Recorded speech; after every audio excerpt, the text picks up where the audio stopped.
Nagkagulo ang buong mundo dahil sa isang obra maestra na 12 minutong video tungkol sa Pilipinas.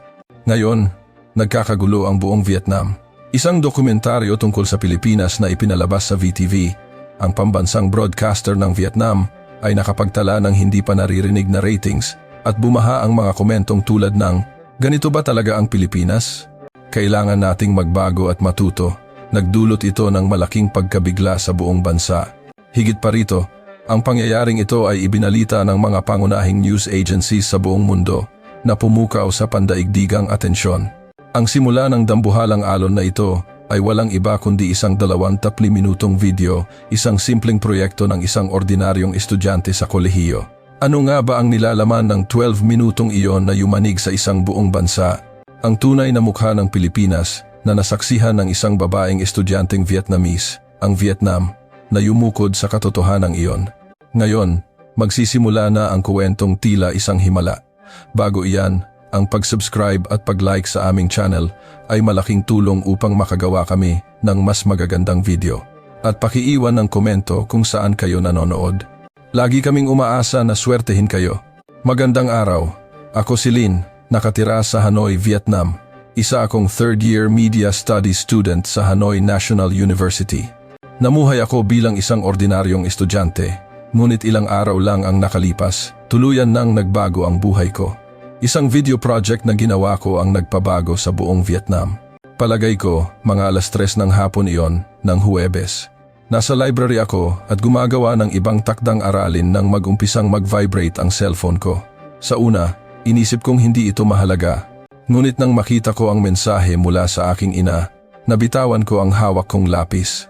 "Lin, tingnan mo ang internet ngayon din. Isang malaking bagay ang nangyayari." Dali-dali kong binuksan ang isang news portal at isang di kapani-paniwalang tanawin ang bumungad sa akin. Sa 10 nangungunang real-time search keywords, 8 ay may kaugnayan sa pangalan ko o sa video ko.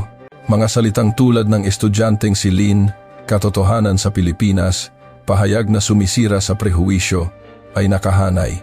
Muntik na akong mapasigaw sa loob ng library. Nang buksan ko ang aking video channel, nakita kong tumataas ng napakabilis ang bilang ng views sa real time. Sa isang iglap, umabot ito ng 5 milyon. Kahapon lang, halos umabot lang ito ng 20,000. Hindi ako nakauwi ng gabing iyon. Daan-daang komento ang dumarating bawat segundo. Pagdating ko sa bahay ng lampas 10:00 ng gabi, ang views ay umabot na sa 10 milyon. "Lin, ikaw ba talaga ang gumawa nito?" Sinalubong ako ni Itay na may gulat na mukha. Sa telebisyon sa sala ipinapalabas ang panggabing balita at sa sulok ng screen, nakita ko ang thumbnail ng aking video. Isang 12 minutong video na gawa ng isang estudyante sa kolehiyo ang nagiging viral sa mga Vietnamese netizen. Seryosong nagsasalita ang news anchor tungkol sa akin. Hindi ko kailanman pinangarap na maririnig ang pangalan ko sa balita. Sa ikalawang araw, isang mas nakakagulat na bagay ang nangyari. Nagsimula akong makatanggap ng mga tawag mula sa ibang bansa. "Lin, ibinalita ng isang public broadcast sa UK ang video mo." Tuwang-tuwang ipinadala sa akin ni Aki, isang kaibigan, ang link. Totoo nga, mahigit 3 minuto ang inilaan ng balita para sa kwento ko. Ang tapat na pahayag ng isang estudyanteng Vietnamese ay nagiging usap-usapan sa buong Asia, ang sabi sa headline.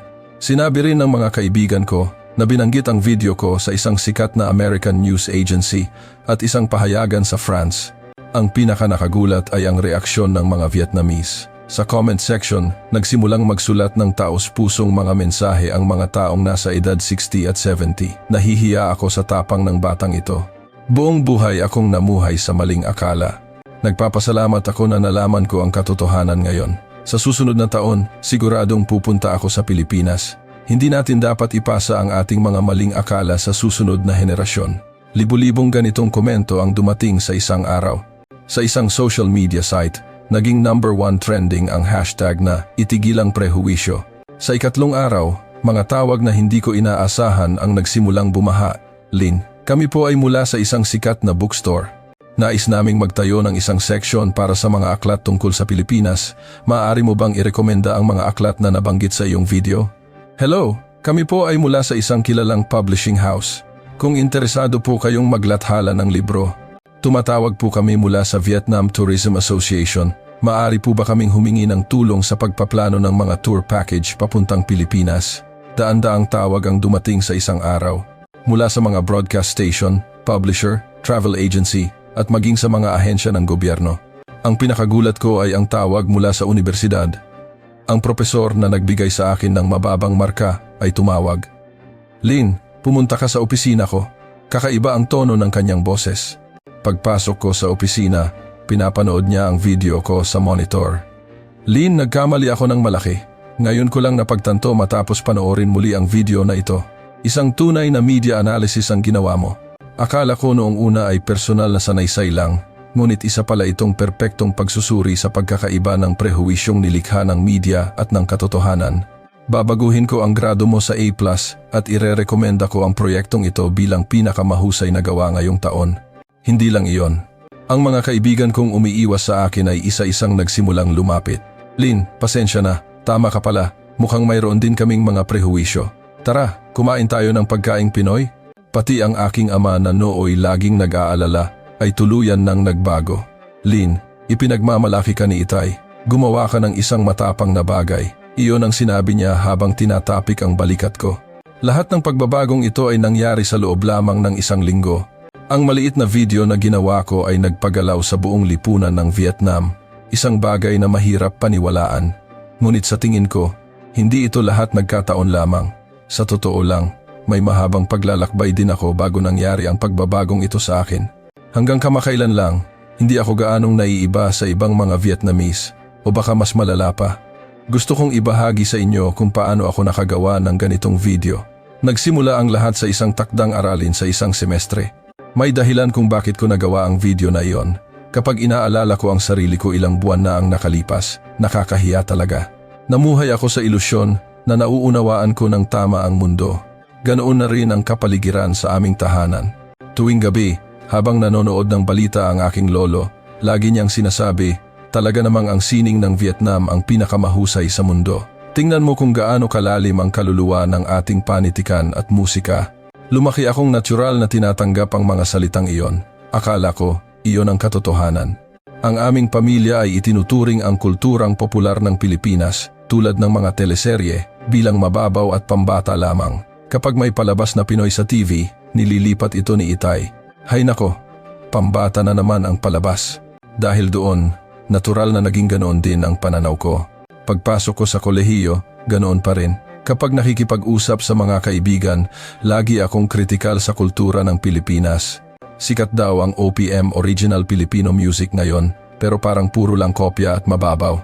Ang mga pelikula nila, puro komersyal na aliwan lang, walang pakundangan kung sinasabi ang mga ito. Ang sandali ng pagbabago ay dumating sa ikalawang semestre ng aking ikatlong taon. Sa isang major subject sa Media Studies, inihayag ng propesor ang aming final project. Ang tema ng proyekto para sa semestreng ito ay pagsusuri sa mga makabagong panlipunang penomena sa pamamagitan ng media. Ipapasa ito sa format ng video at malaya kayong pumili ng tema. Sa sandaling iyon, may pumasok sa isip ko. Ito na ang perpektong pagkakataon para kumpirmahin ang mga tanong na matagal ko nang iniisip. Hindi kaya pinalalaki lang ng media ang imahe ng Pilipinas kaysa sa tunay nitong kalagayan. Kumbinsido akong makakakuha ako ng mataas na marka kung gagawin ko ang temang ito. Akala ko, ito ay isang objektibo at akademikong pagsusuri. Pag-uwi ko, agad akong nagsimulang gumawa ng plano para sa proyekto. Itinakda ko ang tema bilang ang imahe ng It's More Fun in the Philippines na gawa ng media at ang pagkakaiba nito sa tunay na lipunang Pilipino. Nagsimula akong maghanap ng mga negatibong materyales tungkol sa Pilipinas sa internet, mga economic indicators, mga problema sa lipunan, iba't ibang statistics. Pinalamutian ko ito ng mga lohikal na argumento at tinapos ang plano. Mukhang magiging maganda ang proyektong ito. May kasiyahan kong ipinasa ang plano sa propesor. Noong mga panahong iyon, puno ako ng kumpiyansa. Ilang araw matapos kong ipasa ang plano, may nakita akong anunsyo sa bulletin board ng universidad. Bukas, para sa aplikasyon, Southeast Asian Youth Exchange Program. Isang 2 linggong cultural exchange program na gaganapin sa Pilipinas. Isang bumbilya ang umilaw sa aking isipan. Ito na yon. Perpektong pagkakataon para sa field research para sa proyekto ko. Naisip kong ito ang pagkakataon para makakalap ng ebidensya para sa aking proyekto. Naisip ko na kung pupunta ako mismo sa Pilipinas, makukunan ko ng kamera ang mga inaasahan kong makita. Sa pagsulat ng aplikasyon, gumamit ako ng mga mapagpanggap na motibasyon. Nais kong tuklasin ang tunay na kalagayan ng mga kabataang Pilipino sa likod ng kanilang kulturang pop. Nais kong maranasan mismo ang kulturang Pilipino na dati sa media ko lang nakikita at suriin ito mula sa isang objektibong pananaw. Pinalabas kong napakaganda ng aking intensyon, ngunit sa loob-loob ko, iba ang aking pakay. Bago umalis, mas masusi akong naghanda. Inalam ko na ang mga lugar kung saan makukunan ang mga negatibong imahe ng Pilipinas. Magulo daw sa mga kalsada ng Maynila, doon ako kukuha ng video. Sikat daw sa pagiging masungit ang mga tindera sa mga tourist spot. Nagplano akong tingnan lamang ang mga bagay na gusto kong makita. Sinabi ko rin sa kaibigan kong si Mai, sasali ako sa exchange program sa Pilipinas para sa proyekto, pero sisiguraduhin kong makita ang tunay na Pilipinas. Wow, ang galing. Pero marunong ka ba magtagalog? Kahit hindi, okay lang. Siguradong maiintindihan naman nila lahat sa Ingles. Ganyan kayabang ang sagot ko. Nang sabihin ko kay Itay na sasali ako sa programa, hindi rin maganda ang reaksyon niya. Bakit ka naman pupunta sa Pilipinas? Hindi ba delikado doon? May mga bagyo at kung ano-ano pa. Tay, para po sa proyekto, huwag kayong mag-alala. Kahit na, mag-iingat ka. Hindi mo kilala ang lugar na iyon. Kahit na may pag-aalala ang boses niya, hindi ko ito pinansin. Gabi bago ako umalis, habang maingat kong inaayos ang aking camera equipment sa maleta, naisip ko, sa biyaheng ito, makukumpleto ko na ang aking proyekto. Maipapakita ko ng maayos ang tunay na kalagayan ng Pilipinas. Sa mga sandaling iyon, puno ako ng kasiguraduhan. Akala ko, alam ko na ang lahat ng sagot. Kailangan ko na lang pumunta sa Pilipinas para kumpirmahin ang aking mga inaasahan. Ngayon, kapag iniisip ko, nakakahiya at kaawa-awa ang pag-iisip na iyon. Ngunit noon, hindi ko namamalayan kung gaano kayabang ang kaisipang iyon.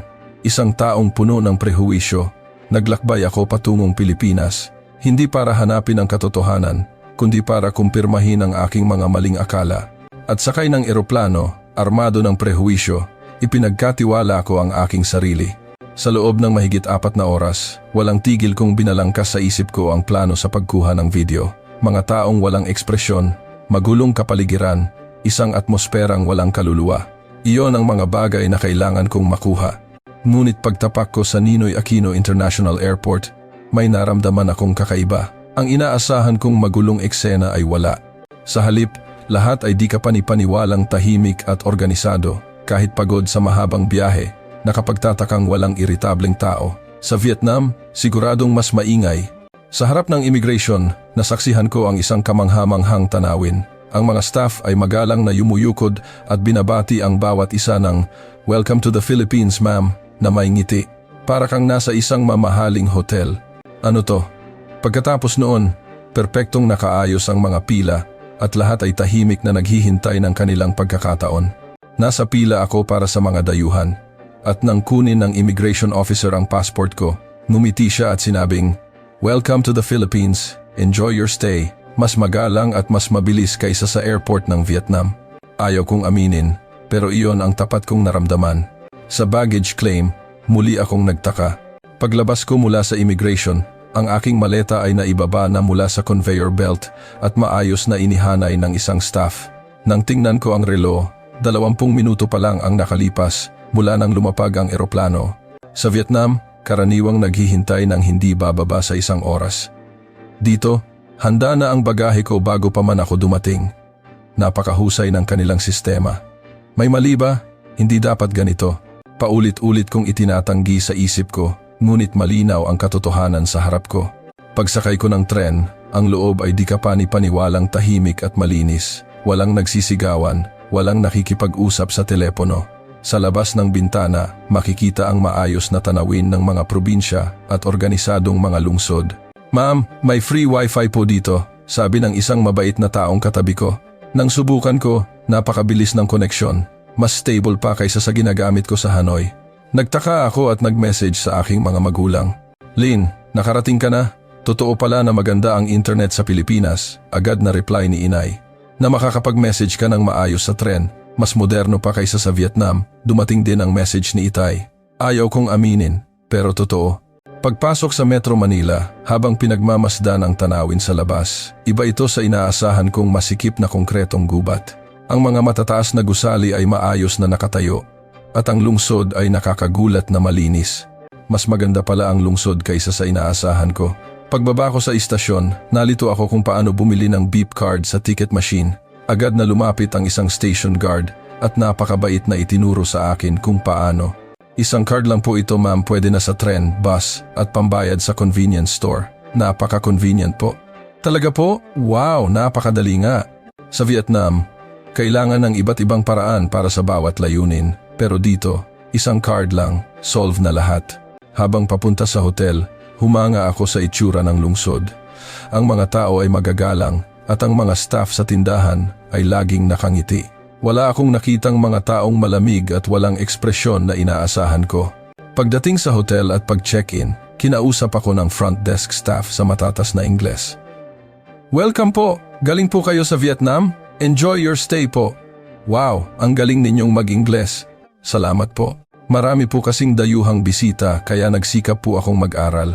Isang taos pusong ngiti. Hindi ito pilit na kabaitan, kundi isang init na nagmumula sa puso. Pagpasok sa kwarto at pag-aayos ng gamit, tumingin ako sa labas ng bintana. Ang city lights ng Maynila ay kumikinang na parang isang kahon ng alahas.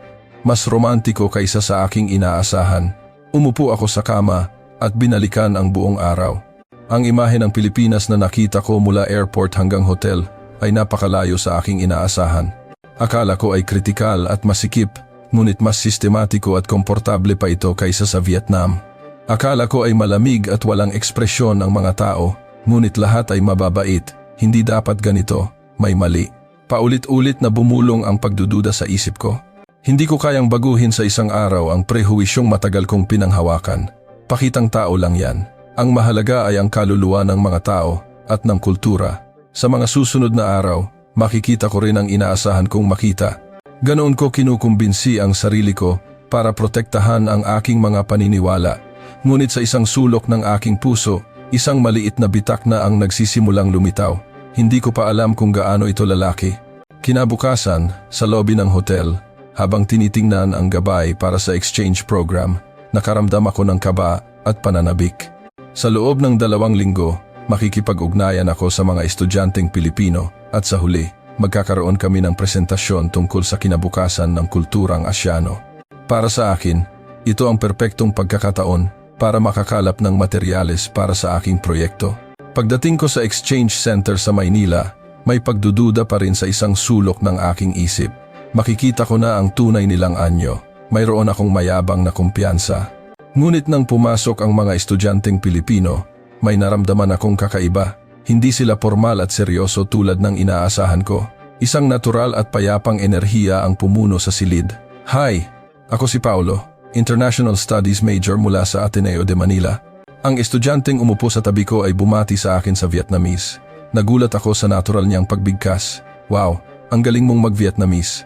Nag-aral ako ng 1 taon sa Hanoi National University. Ikinagagalak kitang makilala. Ang kanyang mabait na ngiti ay nagdulot sa akin ng pagkalito. May motibo kaya siya sa pagiging palakaibigan niya. Iyon ang pumasok sa isip ko. Nang matapos ang team formation, inihayag ang unang gawain, ang makabagong pagsasalin ng tradisyonal na kultura sa Silangang Asya. Kailangan naming magpresenta pagkatapos ng 3 araw. 4 na estudyante mula sa iba't ibang bansa ang bawat team. Kasama ko si Paulo, si Lee mula sa China at si Sofia mula sa Thailand. Mula sa unang meeting pa lang, kakaiba na ang atmosphere. Ang hirap ng temang ito. Paano natin ito sisimulan? Sabi ni Sofia. Paano kung ipakilala natin ang tradisyonal na kultura ng bawat bansa at paghambingin kung paano ito ipinagpapatuloy sa kasalukuyan? Mungkahi ni Paulo. Sa sandaling iyon, isang kakaibang kompetisyon ang umusbong sa aking puso. Ito na ang pagkakataon para ipakita ang kahusayan ng kulturang Vietnamese. Gabi na at nagugutom na ako matapos ang maghapong pananaliksik. Lumabas ako para maghanap ng makakainan. Pagpasok ko sa isang eskinita, naamoy ko ang masarap na sabaw, lalo akong nagutom. Pumasok ako sa isang maliit na karinderya at nakitang nakasulat sa Tagalog ang lahat ng menu. Mukhang masarap ang lahat sa litrato, pero hindi ko alam kung paano umorder. Ineng, anong sayo? Taga saan ka? Lumapit ang isang lalaking may-ari na mukhang nasa 60s. Ang suot niyang puting apron ay nagpaalala sa akin sa aking lolo. Mula po ako sa Vietnam. Aba, Vietnam! Ang layo pala. Siguradong nahihirapan ka sa Tagalog. May tunay na pag-aalala sa kanyang boses. Hindi ito simpleng pag-aasikaso sa customer, kundi tunay na malasakit. Opo, kaunti lang po. Sige, ito ang kainin mo. Pinakasikat namin to. Masarap yan. Itinuro niya ang isang bahagi ng menu at para maintindihan ko, kinuha pa niya ang mga sangkap mula sa kusina. May baboy ito at gulay, sa sabaw ng sampalok niluto.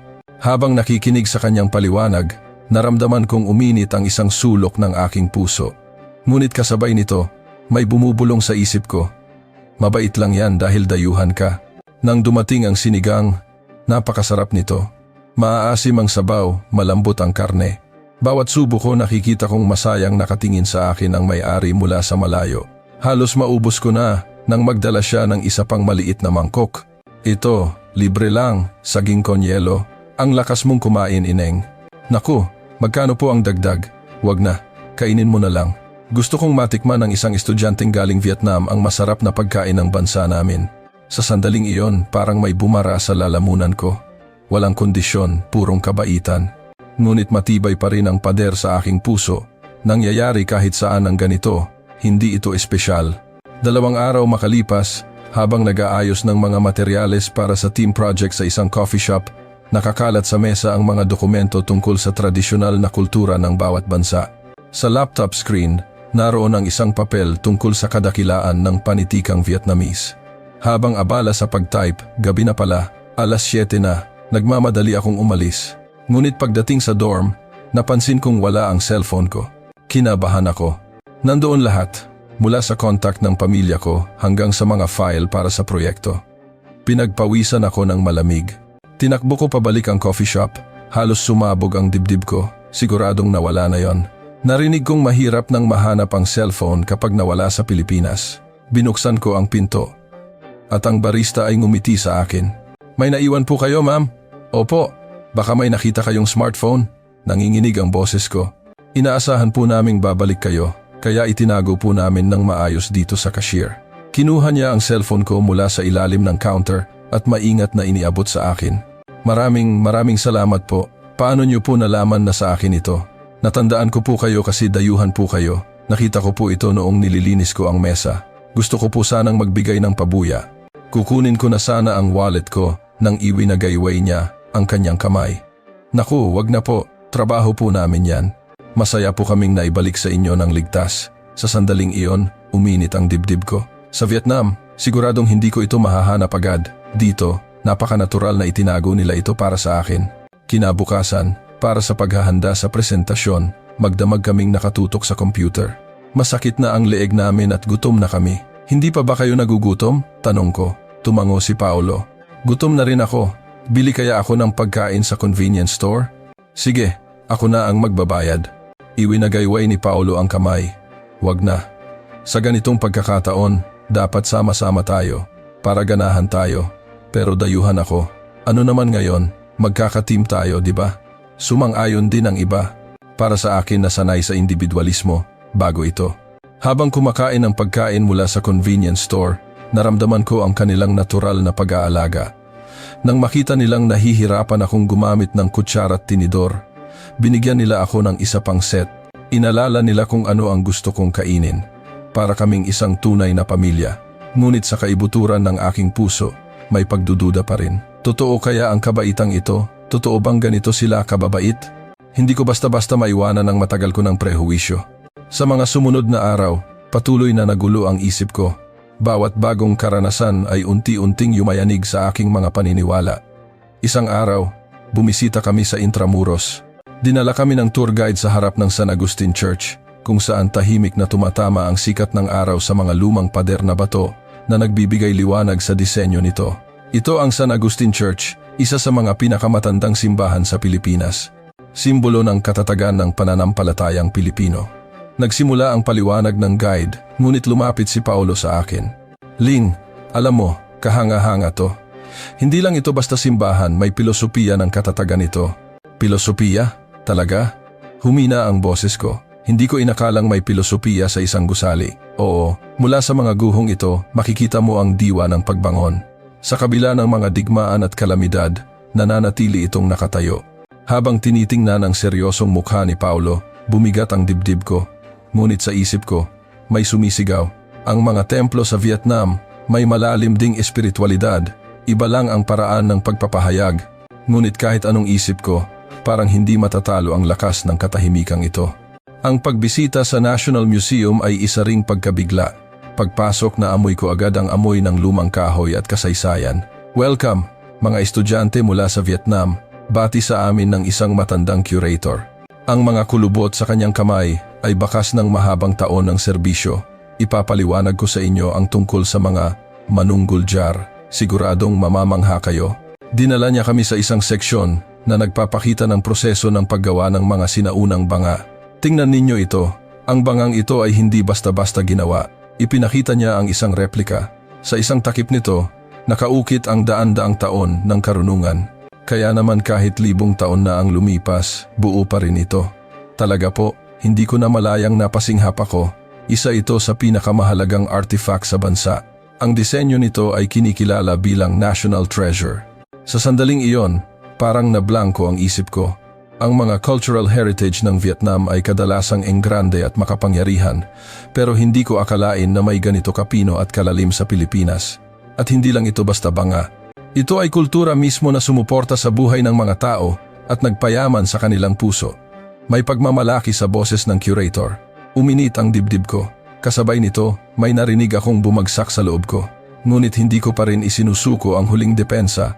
Maaaring ganyan sa teknolohiya, pero ang mahalaga ay ang kaluluwa ng sining na nilikha gamit ito. Sa gitna ng mga karanasang ito, papalapit na ang katapusan ng 2nd linggo at naghihintay ang pinakahihintay na kaganapan. Isang debate sa temang ang kinabukasan ng kulturang Asyano. Nang ilabas ang anunsyo, kumabog ang dibdib ko. Ito na ang huling pagkakataon para patatagin muli ang aking mga paniniwala.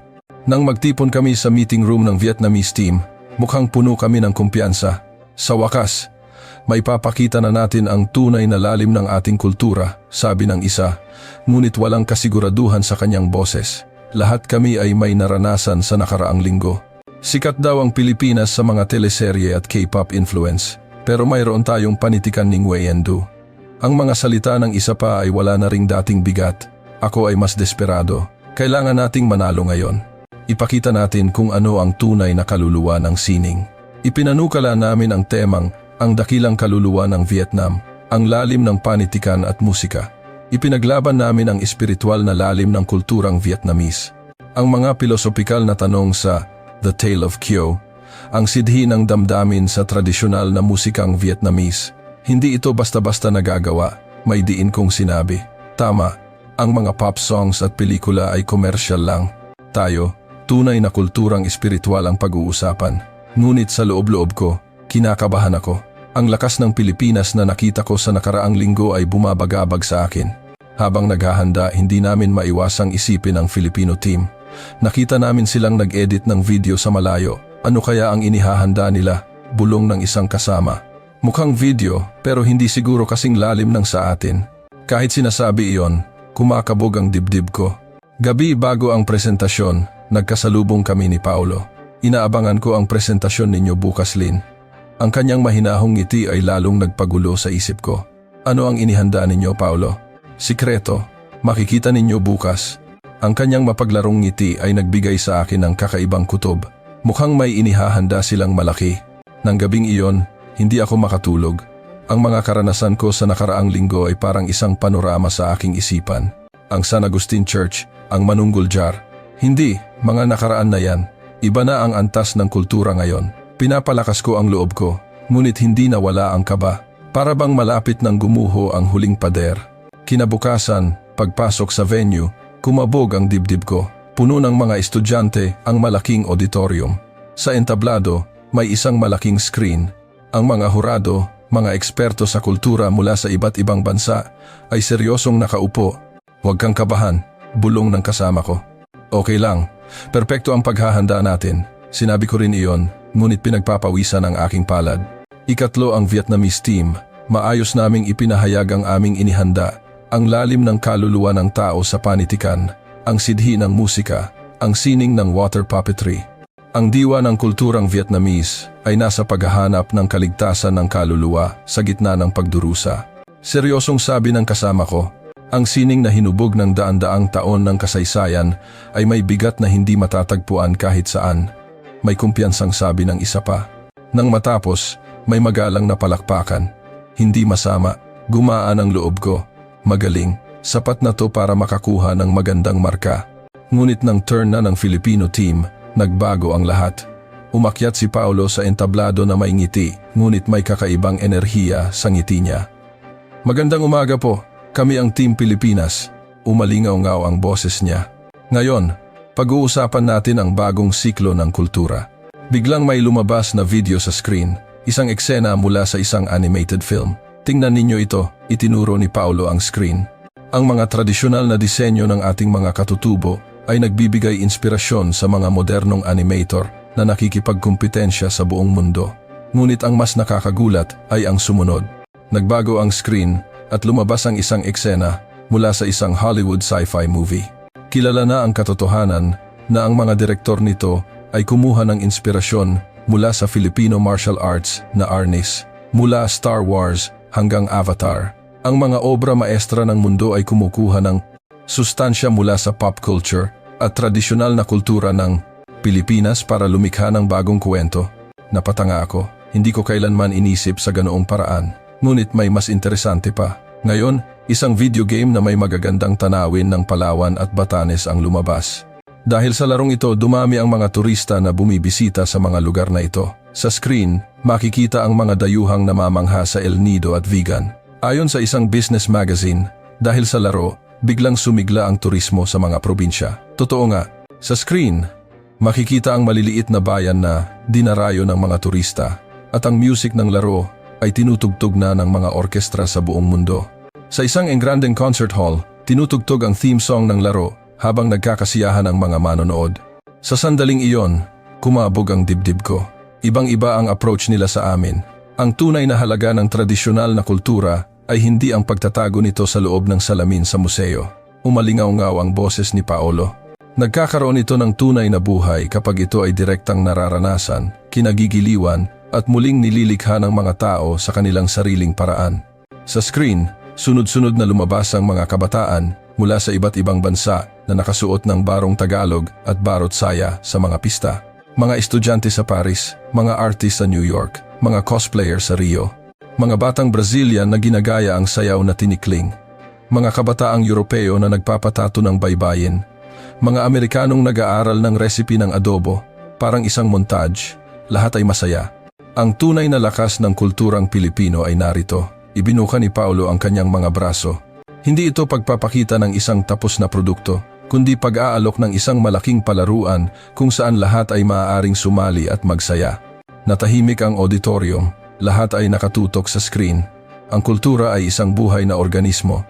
Nagkakaroon lamang ito ng tunay na kahulugan kapag ito ay humihinga kasama ng mga tao, nagbabago at sabay na lumalago.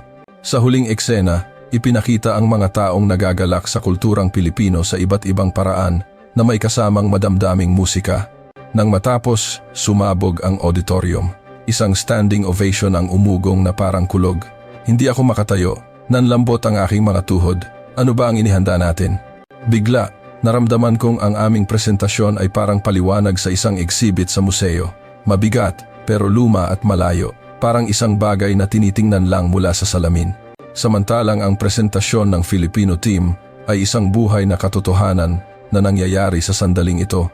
Puno ng tawa at saya ng mga tao. Namumutla ang kasama ko. Mananalo kaya tayo? Hindi ko alam. Iyon lang ang tapat kong masabi. Ang isa pa ay hindi makapagsalita. Tulalang nakatingin sa entablado. Nablangko ang isip ko. Parang gumuho lahat ng aking pinaniniwalaan. Ang lalim ng tradisyon na aming ipinagmamalaki ay biglang naging isang kupas na nakaraan. Gaano ako naging ignorante. Naramdaman ko ang pagkasuklam sa sarili. Kasabay nito, humanga ako sa Pilipinas. Paano nila naisip ito? Paano nila ginawang moderno at buhay ang tradisyon? Pagkalipas ng 30 minuto, inihayag ang resulta. Ang nagwagi ay Team Pilipinas. Muling nagkagulo ang auditorium. Pumalakpak ako, ngunit parang may gumuho sa puso ko. Habang hindi pa humuhupa ang pagkabigla, isa pang event ang naghihintay, ang food festival. Bawat bansa ay maghahanda ng kanilang pagkain. Ang atmosphere sa meeting room ng Vietnamese team ay hindi maipaliwanag. Lahat ay malungkot. Galingan natin ngayon, sabi ng isang kasama. Talo tayo sa debate, pero sa pagkain, tiwala tayo. Tumango rin ang isa pa. Ganoon din ako. Nawalan ako ng kumpiyansa, pero hindi pwedeng sumuko. Maghanda tayo ng pho at banchong. Formal at tunay na lasa, sabi ko. Umaasa akong mananalo kami. Maingat kaming naghanda. Niluto namin ang pho gamit ang tradisyonal na recipe. Lahat ay perpekto. Sa araw ng festival, nakahilera ang mga booth. Ang Chinese team ay may dumplings, ang Thai team ay may pad thai. Ang aming booth ay mukhang formal at tradisyonal, para kang inimbitahan sa isang tahanan sa Vietnam. Wow, authentic, sabi ng isang estudyante. Pwede bang magpicture? Nagsimulang magpicture ang ilan. Natuwa ako, iba talaga ang tunay na lasa. Ngunit mula sa booth ng Pilipinas, may naririnig akong tawanan. May mahabang pila. Anong ginagawa nila? Tanong ng kasama ko. Lumapit ako. Sa kanilang booth, may banner, Welcome sa Pistang Pinoy. Gusto nyo ng taho? Mainit pa. Masayang sabi ni Paulo habang naglalagay sa baso. May halo-halo din kami. Matamis at masarap, sabi ng isa pa. Ito naman ang ihaw-ihaw. Barbecue ng Pilipinas. Masaya, to, kapag sama-sama. Isang kakaibang tanawin. Lahat ay nakapalibot sa grill, nagkakasiyahan, at ang reaksyon ng mga tao ay pambihira. Wow, ang sarap! First time kong mag-ihaw, ang saya. Pahingi ng recipe ng halo-halo. Dagsaan ang mga tao. Samantalang ang aming booth ay tahimik. May mga nagpipicture, pero iilan lang ang kumakain. Medyo maasim ang sabaw, sabi ng isang estudyante. Medyo mabigat ang kanin na ito, sabi ng isa pa. Nalito ako. Ganyan po talaga ang tradisyonal na sabaw. Masustansya po, paliwanag ko. Pero hindi sila interesado. Ganun po ba? Mukhang mas masaya doon sa ihaw-ihaw at pumunta sila sa booth ng Pilipinas. Habang tumatagal, lumalaki ang agwat. Puno ng tao ang booth ng Pilipinas habang kami ay nilalangaw. Bakit ganito? Sabi ng kasama ko. Mula sa malayo, tiningnan ko si Paulo. Natural siyang nakikipag-usap sa mga tao. Paano po ito gawin? Pwede po ba sa bahay? Sunod-sunod na tanong ng mga tao. Oo naman, madali lang. Search nyo lang sa YouTube, may video. Sa sandaling iyon, napagtanto ko, ang pagkaing Pilipino ay isang pagkain kung saan maaaring makilahok ang mga tao. Maaari nilang gayahin sa bahay, baguhin. Samantalang ang aming pho at banchong, bagamat authentic, ay may distansya, tinikman, hindi sinasalihan. Lin, tikman mo rin ang pagkain namin. Tawag ni Paulo. Inabutan niya ako ng isang plato ng barbecue. Ang amoy ng toyo at suka ay nakakagutom. Nang tikman ko, nagulat ako. Malambot, manamis-namis, at masarap. Masarap, sabi ko. Tikman mo rin ang halo-halo, sabi ng isa pa. Ang tamis ng gatas at yelo at ang iba't ibang sahog ay perpektong kombinasyon. Paano ninyo naisip ito? Inisip namin kung ano ang magugustuhan ng mga kabataan. Mahalaga ang tradisyon, pero mas mahalaga na nag-enjoy ang mga tao, sabi ni Paulo.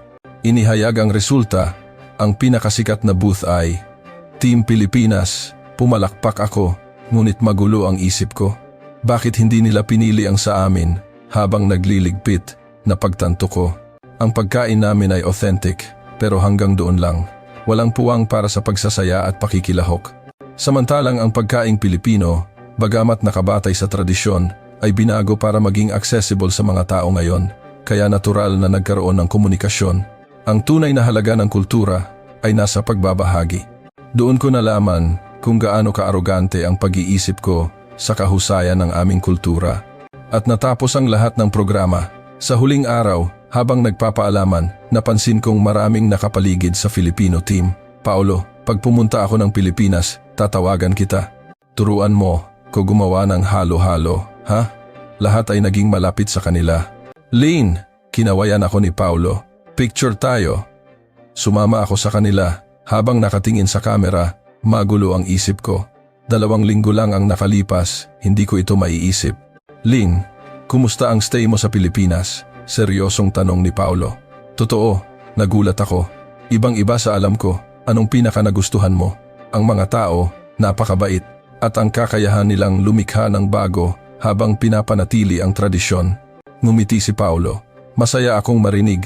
Yan, sa totoo lang hanga kami sa kulturang Vietnamese. Ang lalim ng panitikan, ang ganda ng musika, iba lang siguro ang paraan namin ng pagpapahayag. Natauhan ako. Hindi ito kompetisyon, kundi magkaibang paraan ng pagpapaunlad ng kultura. Paolo, paano ninyo nagawang baguhin ang tradisyonal na bagay tulad ng pagkain? Nag-isip siya. Sabi ng lola ko, ang pagkain ay para sa tao, hindi ang tao para sa pagkain. Mahalaga ang tradisyon, pero kung hindi masaya ang mga tao, walang saysay. Ang adobo noon, paraan ng pag-preserve, pero binago para mas masarap kainin. Malalim na salita, ang kultura ay para sa tao, kaya patuloy itong nagbabago, tama. Ang halo-halo, para magustuhan ng mga kabataan, ang ihaw-ihaw para maging masaya sa mga kaibigan. Hindi kayo matalino, maalalahanin kayo, sabi niya. Iniisip namin ang mga tao, kaya hinahanap namin ang paraan para mapasaya sila. Doon ko naintindihan, ang tunay na lakas ng kulturang Pilipino ay ang malasakit sa kapwa. Ang puso na gustong makasama ang iba. Sumali ang ibang miyembro, ang ganda ng kwento ninyo tungkol sa panitikan. Nakakainggit ang lalim niyan. Talaga? Sabi ng kasama ko. Oo, kami simple lang, ang sa inyo ang grande. Pero mas gusto ng mga tao ang pagkain ninyo. Hindi ito tungkol sa mas maganda. Magkaiba lang, sabi ng isa pa. Ang panitikan ninyo, yumayanig sa puso. Ang pagkain namin, nagbubuklod sa mga tao. Parehong kailangan, uminit ang puso ko. Hindi kompetisyon, kundi pagkilala sa ganda ng bawat isa. Ibig sabihin, may matututunan din kami sa inyo? Tanong ko. Oo naman, minsan masyado kaming nakatuon sa sarili, kulang sa kadakilaan. Gusto naming matutunan ang laki ng sining ng Vietnam. May matututunan tayo sa isa't isa. Kaya mahalaga ang exchange na ito. Sa bus papuntang airport, tiningnan ko ang labas. Iba na ang pakiramdam ko. Noon, lahat ay banyaga. Ngayon, malapit sa puso. Ang mga taong naglalakad, ang mga estudyanteng nagtatawanan. Sila ang lumilikha ng kultura, isang buhay na kultura, hindi isang tapos na produkto sa museo. Sa eroplano, habang tanaw ang city lights ng Maynila, nangako ako, ibabahagi ko ang karanasang ito. Ito siguro ang ibig sabihin ni Paulo na kapag magkasama, mas maganda. Pag-uwi ko sa Vietnam, habang tinitingnan ang mga litrato, parang panaginip ang lahat. Ang saya ng mukha ko sa mga litrato, ngunit may bumulong na pagdududa. Baka naman espesyal lang ang trato sa akin dahil kalahok ako sa programa. Bigla naging kahina-hinala ang lahat. Ang kabaitan ng may-ari ng karinderya, ang malasakit ng barista, ang init ni Paulo. Baka lahat ay serbisyo lang para sa mga dayuhan. Hindi ako makatulog.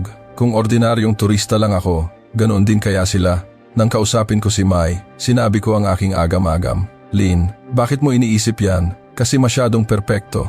Medyo hindi ka panipaniwala. Naging seryoso ang mukha niya. Lin, ano ang ginagawa mo? Gusto ko lang malaman kung totoo ang naramdaman ko. Doon ko napagtanto. Nagdududa na naman ako. Hindi sa Pilipinas, kundi sa sarili kong karanasan. Bakit lagi akong nagsisimula sa pagdududa? Ngunit ngayon, iba na. Gusto kong malaman ang katotohanan, ang init na naramdaman ko. Pangkaraniwan ba sa Pilipinas o espesyal lang para sa akin? Nagpasya akong tanungin ang iba. Nakahanap ako ng mga Vietnamese na nakapunta na sa Pilipinas. Una, si Igor, isang business student. Sa totoo lang, wala akong inaasahan, sabi niya. Pumunta lang ako para sa resume, pero ano ang nangyari?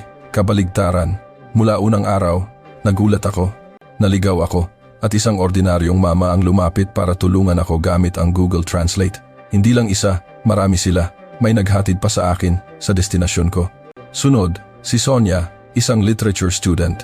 Mag-isa lang akong nag-travel, nakakatakot noong una, pero sunod-sunod ang kabaitan. May tumulong sa akin sa MRT. May nagrekomenda ng pagkain sa restaurant. Ang pinaka-memorable, sa isang mall, nahulog ko ang wallet ko. Isang ale ang tumakbo para ibalik ito. Sa Vietnam, bihira yan. Huli, si Alexei, isang engineering graduate student. Trabaho ang pinunta ko, walang interes sa kultura. Akala ko, mas mahuhusay kami, pero mali ako. Ang teknolohiya nila, mataas, at iba ang paraan nila ng pagtatrabaho, collaborative. Kahit dayuhan ako, nag-share sila ng kaalaman. Pagkatapos ng mga interview, nakumpirma ko, ang naranasan ko ay hindi espesyal. Ito ang pangkaraniwang mukha ng Pilipinas. Hindi ako tinrato ng espesyal, gumaan ang loob ko, at nahiya ako sa aking pagdududa. Panahon na para gawing video ang aking karanasan. 1 linggo na lang ang deadline. Sa harap ng laptop, hindi ko alam kung saan magsisimula. Ano ba talaga ang gusto kong sabihin? Hindi lang na gusto ko ang Pilipinas, kundi ang pagbabago ng puso ko. Sinimulan kong i-type. Akala ko, ako ang sentro ng mundo. Nanginginig ang kamay ko. Isang tapat na pag-amin. Sa aking kayabangan, hindi ko sinubukang unawain ang kultura ng aming kapitbahay. Napaiyak ako. Nakakahiya ang dati kong sarili. Ilang araw akong nagpuyat. Habang ine-edit ang mga video, bumabalik ang mga alaala, ang pagkabigla sa debate, ang ngiti ni Paulo. Naglagay ako ng narration. Ang nakita ko ay hindi isang tapos na kultura. Isang kulturang buhay, nagbabago, at humihinga kasama ng mga tao. Sa huli, naglagay ako ng mensahe. Hindi ko kayo pinipilit na gustuhin ang Pilipinas. Pero kung mayroon kayong prehuwisyo tulad ko, sana ay tingnan ninyo gamit ang sarili ninyong mga mata. Ang mundo ay mas malawak at mas maganda kaysa sa inaakala natin. Nang matapos ang 12-minutong video, 4:00 na ng umaga, pagod pero masaya. Ang pamagat, Lente ni Lynn, ang ating kapitbahay na hindi natin kilala. 2 linggo matapos kong ipasa, araw na ng pag-anunsyo ng grado. Lynn, tinawag ang pangalan ko. C, isang letrang tumusok sa aking tainga. C, bagsak na marka. Pinuntahan ko ang propesor. Sir, tungkol po sa proyekto ko. Lynn, umupo ka. Sa totoo lang, nadismaya ako. Ito ay isang personal na sanaysay, hindi isang akademikong pagsusuri. Walang objektibidad. Masyadong emosyonal at masyadong pinupuri ang Pilipinas. Walang kritikal na pananaw. Walang halaga sa akademya. Wala akong masabi. Mas masakit ang reaksyon ng mga kaibigan ko. Lynn, masyadong emosyonal ang video mo. Para kang bayarang promoter ng Pilipinas. Kung gusto mo ang Pilipinas, doon ka na tumira. Nawalan ako ng pag-asa. Mali ba ako? Ngunit sa gitna ng lahat, may mensahe mula kay Paulo. Lynn, kumusta ka na? Ang simpleng mensaheng iyon ay nagbigay sa akin ng lakas. Oo, ito ang totoo. Ang naramdaman ko ay hindi kasinungalingan. Isang gabi, habang bagsak ang loob, muling nag-message si Paulo. Tinawagan niya ako. Lynn, okay ka lang? Umiyak ako. Paulo, baka mali ako. Hindi. Nakita mo ang hindi nakita ng propesor at mga kaibigan mo. Hindi mahalaga ang grado. Ang naramdaman mo, iyon ang totoo. Ang kanyang boses ay nagpabalik sa mga alaala. Lynn, i-upload mo kaya ang video mo sa isang site? Siguradong may makakaunawa. Ang huling salita niya ang nagpaalab sa puso ko. May makakaunawa. 2:00 ng umaga, nanginginig kong in-upload ang video. At dumating ang Huwebes na iyon. Wala akong kamalay-malay sa library. Biglang nag-vibrate ang cellphone ko. Mensahe mula kay Mai. Lynn, tingnan mo ang internet. At ang sumunod ay kasaysayan na. Naging viral ang video. Umabot ng 10 milyon ang views. Ibinalita sa VTV. Mula sa mga publisher, travel agencies, at maging sa propesor na nagbigay sa akin ng C. Lahat ay nagsimulang magbago. 1 linggo makalipas, may tumawag. Hello Lynn, ako si Sergey, producer mula sa documentary team ng VTV. Nakita namin ang video mo. Gusto naming gawing isang buong dokumentaryo ang iyong matapang na paglalakbay. Sasama ka ba sa amin? Sa sandaling iyon, naintindihan ko. Ito ang himala na nilikha ng aking katapatan. Na umabot sa mundo tulad ng sinabi ni Paulo. Ang buhay ko ay naging isang roller coaster. Mula sa isang ordinaryong estudyante, naging kasama na ako sa paggawa ng isang pambansang dokumentaryo. Pagkatapos ng ilang buwan, ipinalabas ang Lente ni Lynn. Kinabukasan, paralisado ang Vietnam. Ang ratings, 87%. Isang record-breaking na numero. Lahat ng channel ay nag-uusap tungkol dito. Ito ay isang revolusyon ng bagong henerasyon, sabi ng isang sociologist. Sa labas, mas malaki ang epekto. Nag-crash ang website ng mga travel agency dahil sa dami ng nagbubuk papuntang Pilipinas. Naubos ang mga libro tungkol sa Pilipinas. Maging ang gobyerno ay naglabas ng pahayag. Ang comment section ng video ko ay muling sumabog. Dahil sa video na ito, humingi ng tawad sa akin ang 70 anyos kong ama para sa kanyang mga prehuwisyo. Nag-iyakan kami. Nag-enroll kami ng asawa ko sa Tagalog class. Ang natitirang buhay namin ay para sa pag-aaral ng katotohanan. Nakarating din sa ibang bansa ang balita. At isang araw, isang di ka panipaniwalang balita ang dumating. Nanalo ang aming dokumentaryo ng pinakaprestihiyosong parangal sa broadcasting sa Vietnam. Sa entablado, nanginginig kong sinabi, "Hindi po ako espesyal. Naglakas loob lang po akong sabihin ang katotohanang nakita ko. Ang parangal na ito ay hindi para sa akin, kundi para sa lahat ng maliliit na katapangan na lumaban sa prehuwisyo. Dahil dito, nalaman ko ang pangarap ko. Nag-aral ako ng master's degree sa universidad na may temang pag-aaral sa interaksyon ng media sa Southeast Asia, pagtulay sa mga pagkakaiba. Isang araw, isang imbitasyon ang dumating. Mas mahalaga pa kaysa sa anumang tropeo. Isang imbitasyon bilang special speaker sa isang Vietnam-Philippines Student Exchange Seminar sa Ateneo de Manila University. Muli akong tumuntong sa Pilipinas. Sa harap ng daan-daang estudyante, isang mainit na palakpakan ang sumalubong sa akin. Doon ko naramdaman ang himalang nilikha ng aking proyekto. Pagkatapos ng ilang araw, bilang isang ordinaryong turista, bumaba ako sa isang istasyon ng tren. Isang pamilyar na mukha ang naghihintay. Si Paulo, pagkatapos ng isang taon. Kinawayan niya ako. Tumakbo ako palapit sa kanya na may malaking ngiti.